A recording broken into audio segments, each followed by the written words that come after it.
દિવસોથી ડંફાસો મારી રહેલા અમેરિકાના રાષ્ટ્રપતિ ડોનાલ્ડ ટ્રમ્પને ઇશારામાં માપમાં રહેવાનો સંદેશ ભારતે આપી દીધો હોય એવું લાગે છે। રશિયા પાસેથી તેલ ખરીદીને લઈને ટ્રમ્પ વારંવાર નિવેદનો આપતા ફરે છે। તાજેતરમાં જ અમેરિકામાં નવું બિલ આવ્યું છે, જેમાં રશિયા પાસેથી તેલ ખરીદનારા દેશો પર 500% સુધીના દંડ એટલે કે ટેરિફની તૈયારી હોવાનું કહેવાય છે। મીડિયાને સંબોધન માટે આવેલા ભારતના વિદેશ મંત્રાલયના પ્રવક્તા રણધીર જયસ્વાલને જ્યારે આ મુદ્દે સવાલ કરાયો, ત્યારે તેમણે નવા ભારતની તાકાતનો પરિચય કરાવતું નિવેદન આપ્યું। ભારતે સ્પષ્ટ કર્યું કે ભારતની ઉર્જા નીતિ કોઈ દબાણથી નહીં બદલાય। અમે આપણી 140 કરોડ જનતાના હિતોનું રક્ષણ કરવા માટે સસ્તા ઈંધણના સ્ત્રોતોની શોધ કરતા રહીશું।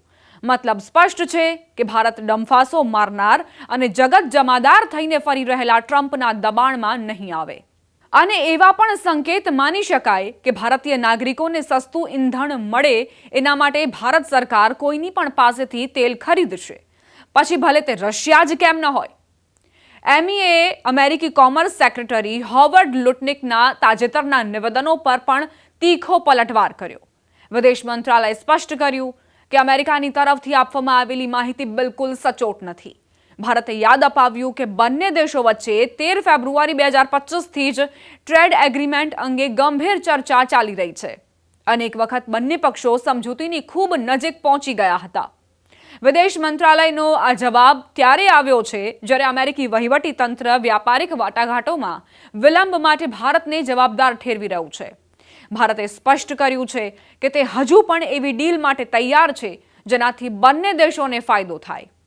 વિદેશ મંત્રાલયે કહ્યું કે વાટાઘાટોને જે રીતે રજૂ કરવામાં આવી છે તે ખોટી છે। ભારત અને અમેરિકાની અર્થવ્યવસ્થાઓ એકબીજાની પૂરક છે। છેલ્લા 1 વર્ષમાં વાટાઘાટોના અનેક રાઉન્ડ પૂર્ણ થયા છે। અમે એક સંતુલિત સમજૂતી માટે સતત મહેનત કરી રહ્યા છીએ। અનેક સ્તરે અમે ડીલને અંતિમ રૂપ આપવાની ખૂબ નજીક હતા। ભારત આજે પણ વાટાઘાટોને આગળ વધારવાના પક્ષમાં છે। અમે ઈચ્છીએ છીએ કે ટ્રેડ ડીલ બંને દેશો માટે ફાયદાકારક હોય, તેમાં બંને પક્ષોનું હિત જળવાવું જરૂરી છે। વિદેશ મંત્રાલયના મતે ભારત સરકાર અમેરિકાના સેન્કશનિંગ રશિયા એક્ટ 2025 પર નજર રાખી રહી છે। જયસ્વાલે કહ્યું કે અમારી ઉર્જા ખરીદીની નીતિ સંપૂર્ણપણે સ્પષ્ટ છે।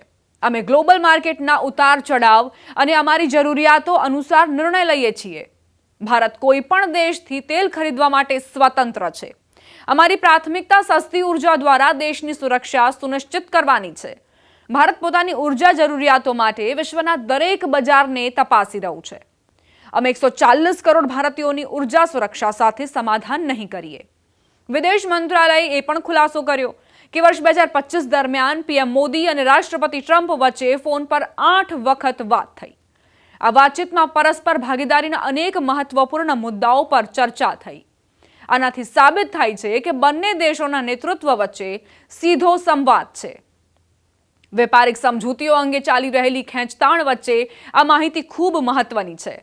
અમેરિકાએ અનેક આંતરરાષ્ટ્રીય સંગઠનો અને સંયુક્ત રાષ્ટ્રની સંસ્થાઓમાંથી હટવાની જાહેરાત પર ભારતે સંતુલિત પરંતુ સ્પષ્ટ વલણ અપનાવ્યું છે। વિદેશ મંત્રાલયે કહ્યું કે ભારત બહુપક્ષવાદનો દ્રઢ સમર્થક છે અને વૈશ્વિક પડકારોનું નિરાકરણ સામૂહિક પ્રયાસોથી જ શક્ય છે। મંત્રાલયે એ પણ સ્પષ્ટ કર્યું કે ઇન્ટરનેશનલ સોલર એલાયન્સે તેની રચના પછી સૌર ઉર્જાના વિસ્તાર અને 125 સભ્ય દેશો વચ્ચે સહયોગને મજબૂત કરવામાં નોંધપાત્ર પ્રગતિ કરી છે। ભારત આ લક્ષ્યોને આગળ વધારવા માટે પ્રતિબદ્ધ રહેશે। MEA અનુસાર વૈશ્વિક સ્થિરતા માટે સંવાદ અને સહયોગ અનિવાર્ય છે।